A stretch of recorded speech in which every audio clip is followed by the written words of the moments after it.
She's still laughing.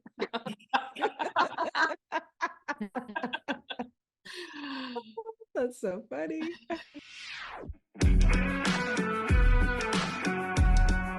Welcome to 5 Lemons Left. We're the real stuff, the lemons making lemonade. So pucker up because we're going to be discussing our life's lessons and the nitty-gritty details of our spiritual journeys.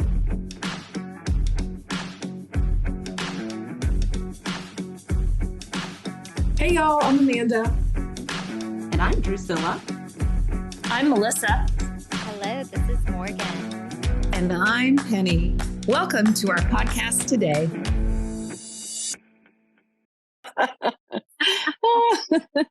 Welcome everybody. It's good to be gathered together again. We are 5 Lemons Laughing. If this is the first time you're tuning in, we're talking about spiritual stuff and how it affects our everyday lives. And if you are a regular listener, thank you for being part of our family. Today, we're talking about miracles. We're not talking about walking on the water or splitting the Red Sea. We're talking about everyday changes and perceptions, choosing to see love in our lives. And Morgan is going to get us started. Thank you for that introduction. Yeah, I think this is such a great conversation because, A Course in Miracles, we are studying A Course in Miracles. So that word miracle is normal for us, but I think other people hear that word and they think about those examples that you gave, Amanda, or like Jesus healing the blind man or whatever. So, but A Course in Miracles teaches us that miracles are commonplace. And so we are actively practicing, recognizing the miracles that are showing up in our lives every single day. So I can give an example or two of what miracles have unfolded for me recently. Let's see, which one am I going to share?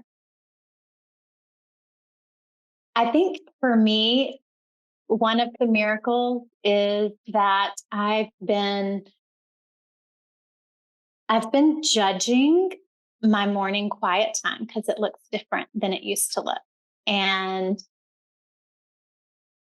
I've been just coming downstairs in the morning and taking care of my duties, feeding the pets and things like that. And then just sitting and thinking about all the spiritual practices I could do. Like I could meditate, I could read A Course in Miracles, I could do some journaling, but then ultimately not doing any of those things and just sitting there or even laying back down for 20 minutes and going back to sleep. Mm-hmm. And my morning quiet time was such an important part of my life for the past 5-6 years. It started my day. It set the tone for the day before going to work. This was back before I quit my job last summer. So I've been judging that I don't have that same quiet time and that I've been judging that I'm not doing anything. And so the miracle this week is that I realized that I don't have to judge that. I can just accept it. And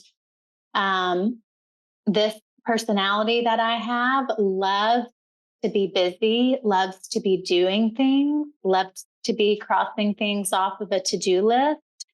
And that time in the morning where I'm doing nothing is one of the only times in the day that I'm doing nothing.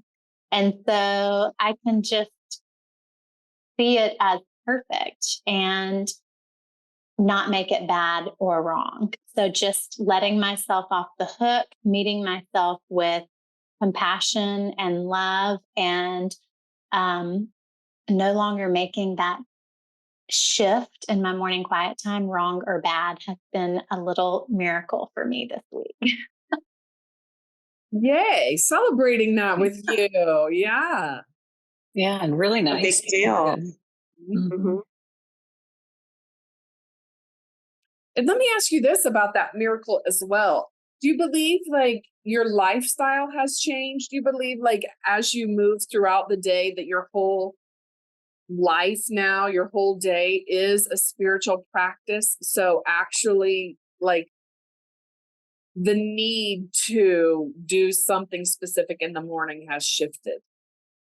Yes, absolutely. And I'm having more loving acceptance of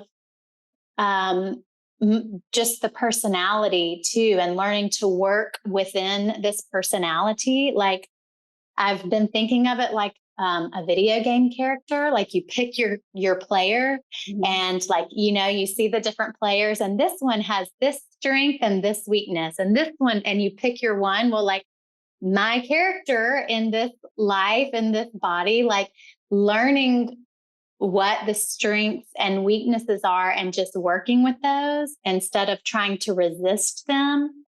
Like just accepting that this personality enjoys being productive and enjoys a to-do list and enjoys being busy. So many spiritual teachers try to tell you that to-do lists are bad and we are human beings, not human doing. So I've had a lot of resistance to that side of my personality. And I can just love it and accept it and work with it. And I actually find meditative moments when I'm walking the dogs or when I'm unloading the dishwasher or when I'm watering the plants. And so, again, meeting myself with love and acceptance around these perceived personality flaws has been another miracle this week. So yes, I would say yes in a very long-winded and roundabout way of answering your question. Well, thank you. There was a lot more information that came from answering that question. So thank you for expanding on it. Yeah. So what about you all? Any everyday miracles for you recently? I had a realization when I was riding River today, and it's quite funny. River is my horse for those who are just joining. So we've been riding together for about a year and learning to trust and learning each other and developing connection and clarity. So we've been working on that. And on the way home today, I was riding with my friend Lisa, and she's like, let's work on trust. So don't do anything. Like ride on the buckle means you still hold the reins, but it's all kinds of slack. You're not communicating with the reins at all. Like you're being aware. So I'm like, I can do that. That's so easy. So I was riding and I was thinking about like, how is River moving? Like keeping my hands still, like really I was concentrating on that. And then my friend Lisa rides up beside me and she's like, what are you doing? And she starts laughing and she's like, you're trying so hard. Is it hard for you not to try, do something? And I'm like, oh my God. I just started laughing because I was trying not to try. I was in my head. And it was so funny because I'm like, ooh, I'm going to relax. Ooh, like that, it was just funny. And so instead of like really letting go and trusting River that he knew where he was going, which is the exercise, I was so in my head and, and she was like, just look at like how pretty it is outside, like it was just so funny. I got in the loop of trying to not do. Yeah. That's funny. Sounds like Lisa is very astute to have called that out. Yeah, because I guess I don't know. I have no idea how she got that, because I who knows? She's like, it's so hard for you, like not to do something. I'm like, I don't know, but it definitely was it was a miracle because I realized what I was doing was trying not to do. Trying not to try. I was trying not to try. Let that Well, sink in, right? That's a tell mind. me this.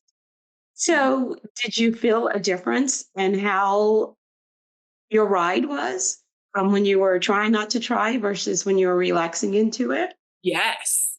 Like we Yeah. were almost home at that point because we had turned around. We were riding, and that's she came up to me, and I'm like, oh. And then so like then I started thinking like clear, and enjoying. And then she commented again, like, wow, it's hard for you to not try. So again, I went into doing instead of being. Yeah. Yeah. And towards the end, he did relax down and, like really just let go of trying. Mm-hmm. Yeah. Like he could sense that you had relaxed. Yes. Yeah. Because Mhm. horses are, I've said this before, are really psychic. They pick up on that underlying what's going on. Like, even if you're, what you're feeling, if you're not paying Yeah. attention, it's a big deal. So for me, that was a miracle, was having the realization of not being, but doing. Mm.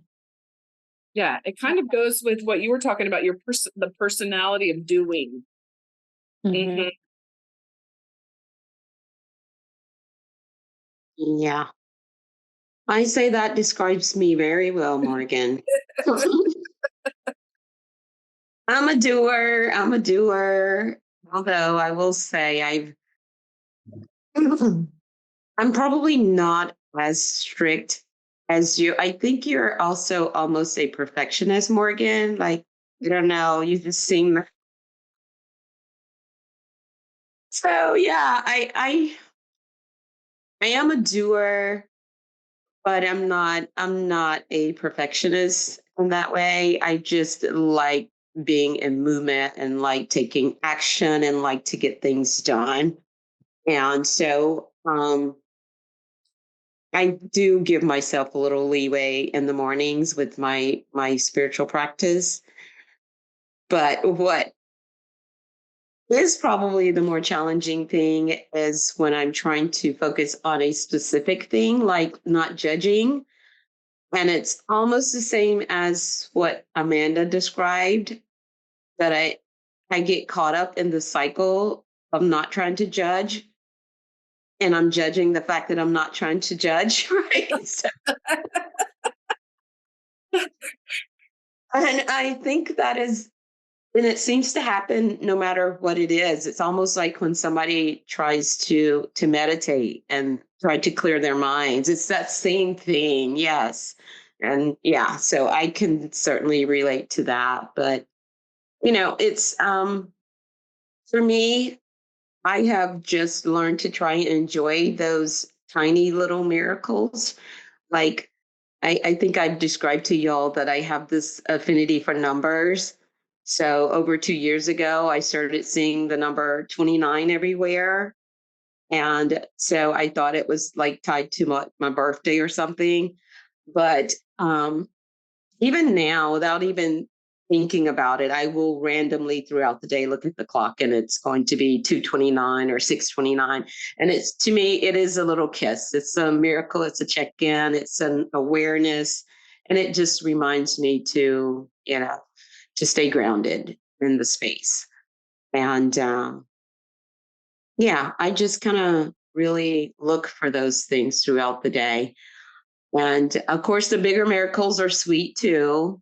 I Mhm. had one happen last week, and it was my director of production on the film we're working on went to scout this location.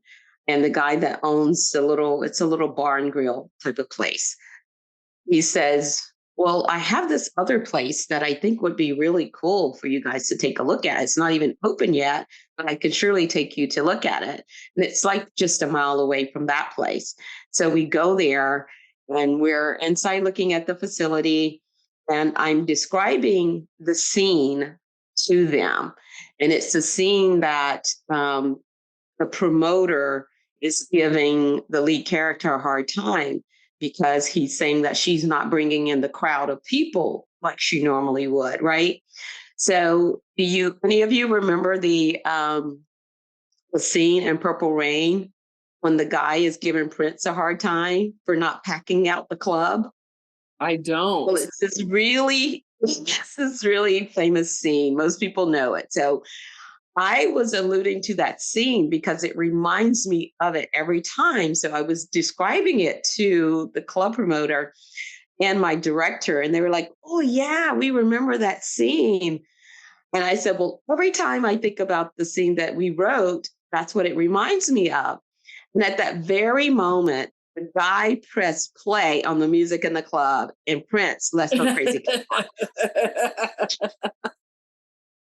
And we all just like looked around like, what the hell just happened? Mm-hmm. And then I'm like, the lead character's name is Samantha Rogers. And guess what's Prince's name? Prince Rogers. I'm like, they are so up there having such a good time with us down here.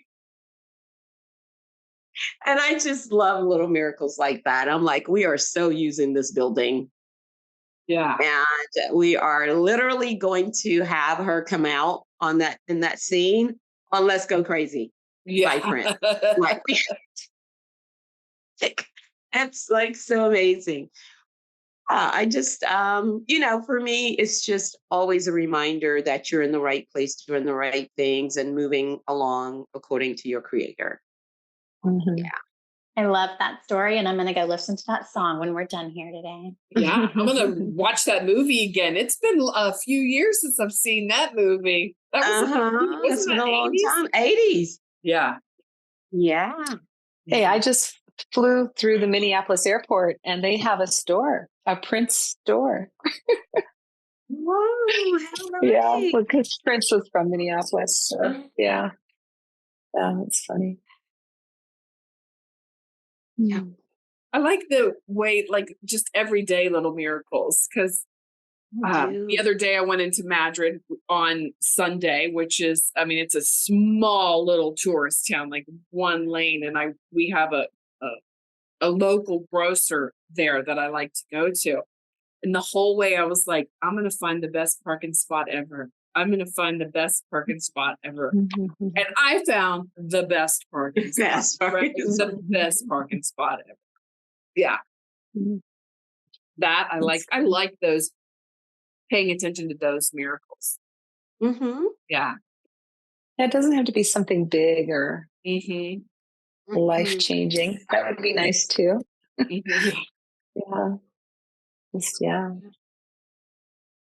I mean, I have a similar, this morning I did not get up at the time that I wanted to get all of my spiritual practices done, which includes my asana. And I went into the room where I normally do my asana about, 2 hours later. And I said, you know what? All the stuff that I've been doing right before this is my yoga today. And I just said, and I did a little partial sun salutation to my yoga area, and I left and went on with my day.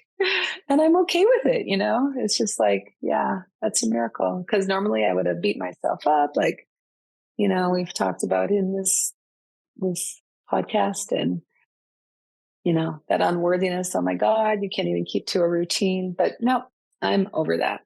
I'm just gonna give myself some grace. Yeah. Celebrating that with you, Penny. And Yeah. for people that don't know the word asana, what does that mean? Oh, asana is just the physical practice of yoga, the poses in yoga. Yoga has got doesn't got it has 8 arms. And asana is one of the arms. And so everybody thinks yoga just means the physical postures, but it's just one of the 8 arms. Ooh. And so, yeah. So you can go look that up. Yeah. Yeah. So that was a miracle today. Just really, the miracles for me lately have just been trusting myself and listening to my intuition in what's the next right thing to do. And it's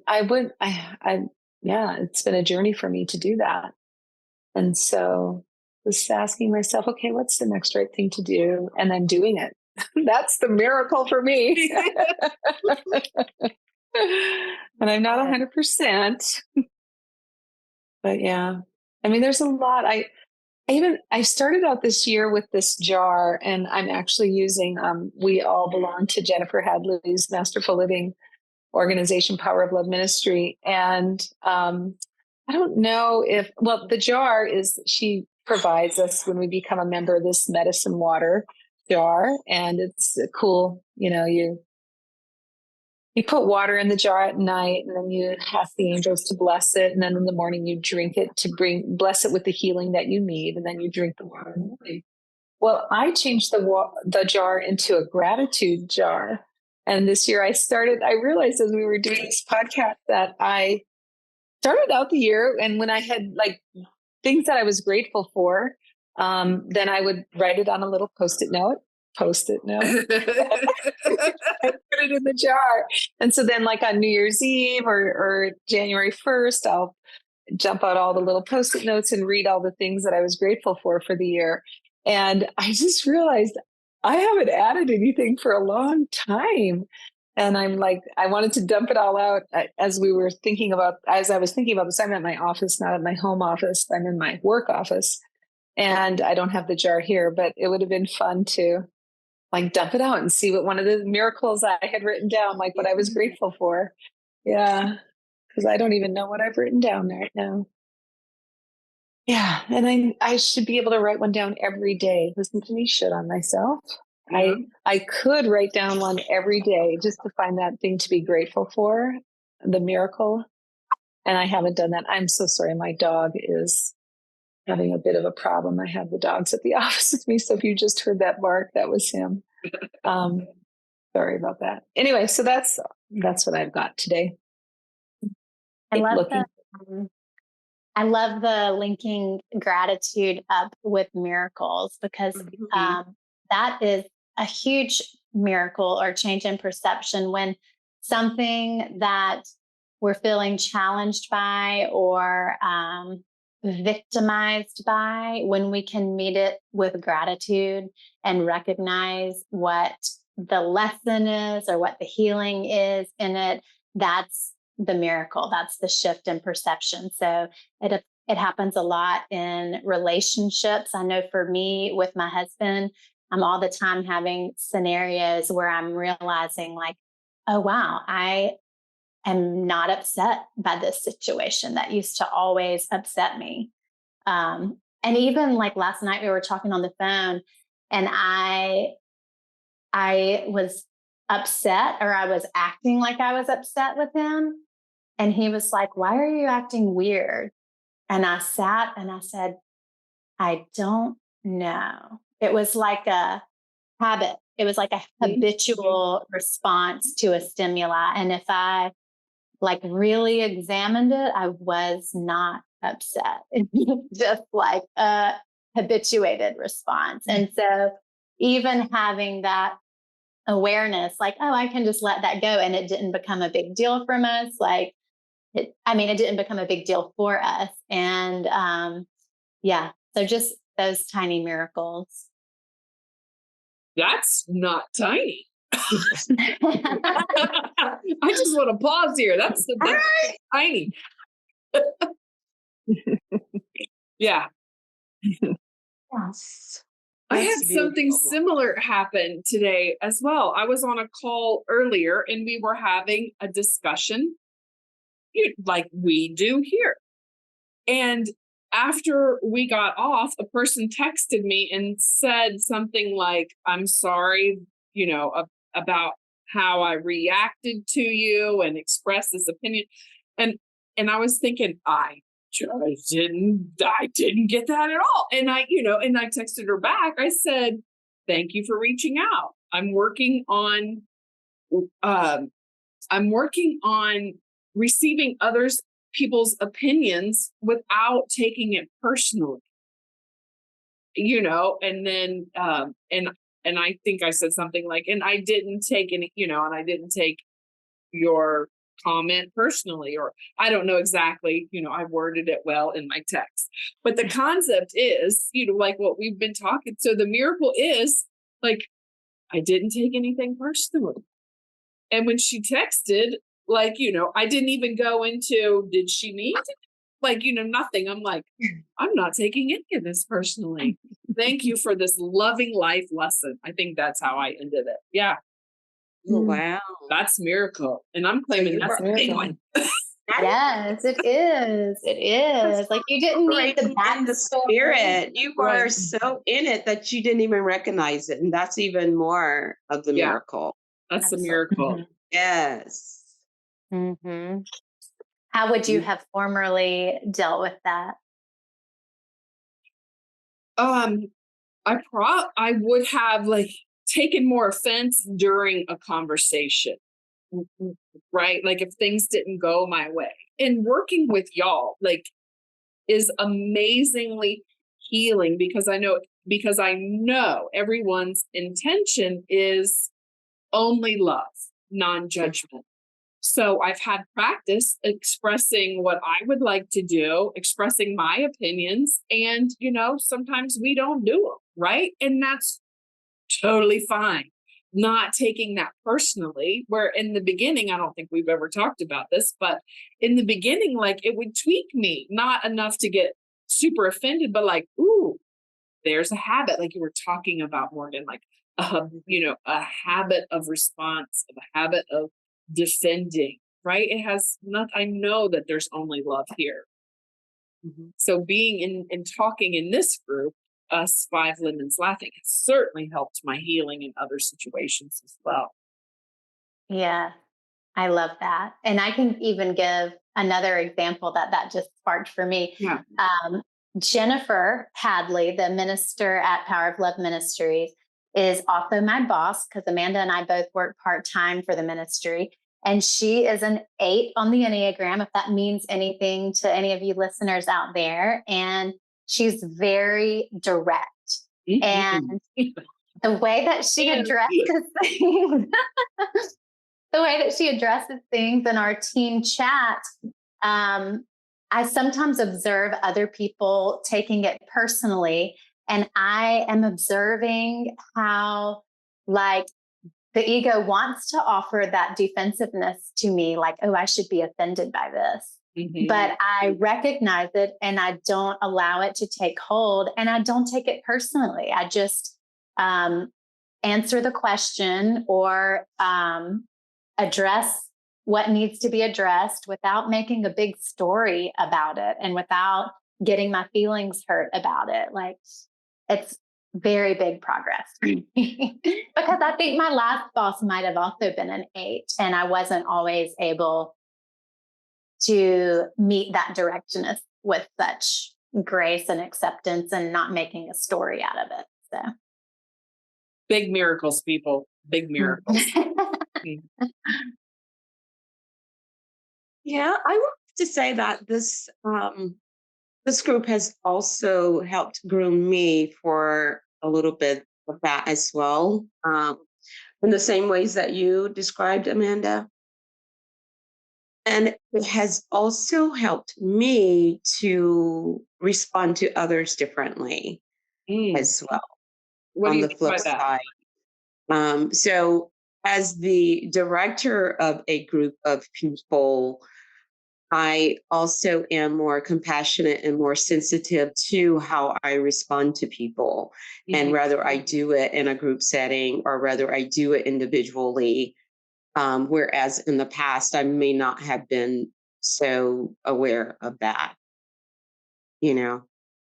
So, yeah, it has been very helpful for me as well. Miracle. Definitely. Claiming it. Definitely. Yes. Hey, you guys listening too. We would love to know your miracles. In any wherever you listen, we would love to have your feedback and love to know what little shifts and what little and big shifts are happening in your lives. Yeah. And the Course in Miracles says all miracles are maximal. So we can't even really conceive of how beneficial and healing and powerful these miracles are. They ripple Yes. out through all directions of time and space, bringing benefit to everyone and in areas of our life that we can't even conceive of. So, um, I will receive that. That's amazing. Yeah, I can think of another miracle too that and it probably came up because you were talking about Jennifer, and she had mentioned on one of our calls, and I think she's mentioned it on her podcast a few times too, about her relationship with her dad, and that how she went to bed one night with the intention of that just being done. Like she just wanted any ounce of any issues between her and her father to be done. And she's asked the Holy Spirit just to make sure that it's clear that it is done. And so the next day she gets up and, well, no, she dreams that they had the conversation and it was done in the dream, right?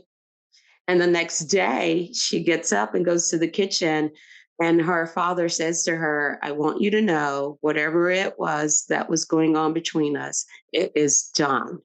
that's Like great. literally done. So she tells this story, right? So I had this situation going on with my husband, and I went to bed that night and I said, oh my goodness, I just really want to do this. Just, it was like the silliest thing, right? And so I went to sleep. I said this prayer and I said to the Holy Spirit, and I said, but I want this to be done.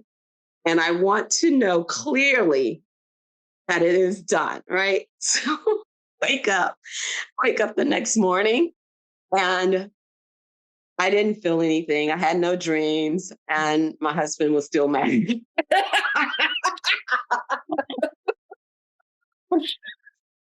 It's like, oh, well, whatever.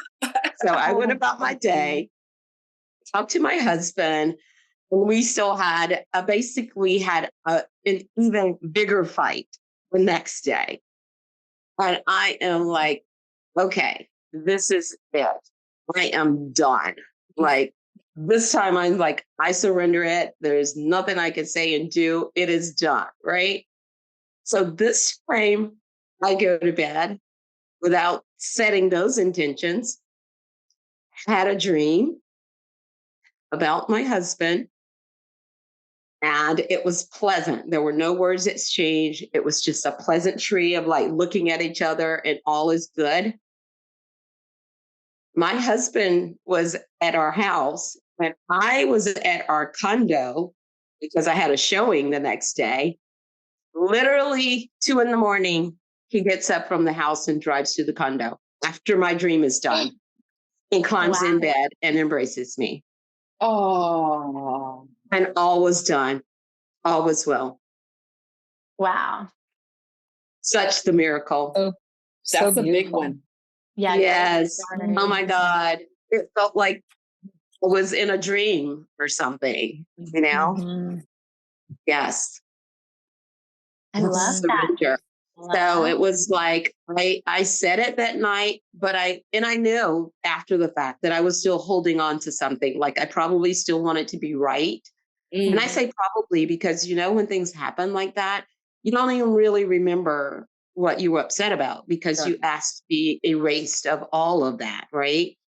And so the first night I probably really had not let go of it. And then when it got really so blown up that I knew I was not in control anymore and I just surrendered it.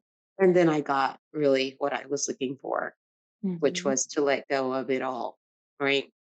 Oh gosh, it was so beautiful. I love that. Beautiful, Great. beautiful. Yeah. So we're about at our time. Penny, you ready for a post-it? I'm so glad you're back. Yeah. Penny's I know. posted. Oh, we miss Penny's posted. Yeah. You guys, I love you. This is what all I could come up with. Our miracles are everywhere, every day. Perfect. Yay. It's the Yeah. perfect saying. Yeah. Yeah. Yep. Love it. All right. Well, thank you everybody for listening. Were you about to say something else, Penny? I was just going to say, Melissa, we miss you. Oh, We hope you're yes, back we next do, week. Yeah. Yeah. Yes. Melissa is traveling today. So thank you everybody for listening. We're so happy to be here with you sharing about our miracles. As Amanda said, we'd love to hear some of your miracles, and check out our website. We have some resources there from different things we've mentioned on these episodes, and we have links to our social media pages there, and we have our email address. If you ever want to submit any ideas or questions for topics, we welcome those gratefully and graciously. And our website is fivelemonslaughing.com. Thank you. Love you. We'll see you next week. Bye, y'all. Thanks for listening. Thanks.